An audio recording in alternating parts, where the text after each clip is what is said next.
Get your free copy of the complete tutorial at www.teachucomp.com/free. After creating a pin, you may want to change your pin in Windows 11. To change your pin in Windows 11, right-click the Start button in the Windows taskbar to show a pop-up menu of commands. Then click the Settings command in the pop-up menu to open the Settings app window. In the Settings app window, click the Accounts button at the left side of the app to show the account settings to the right.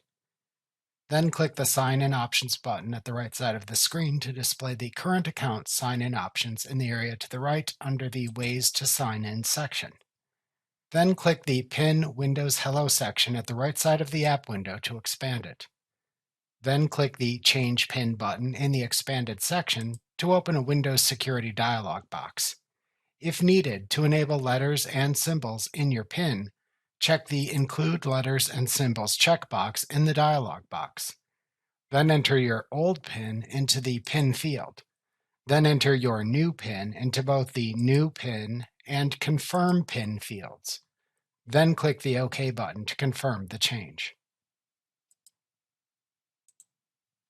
Like what you see? Pick up your free copy of the complete tutorial at www.teachucomp.com/free.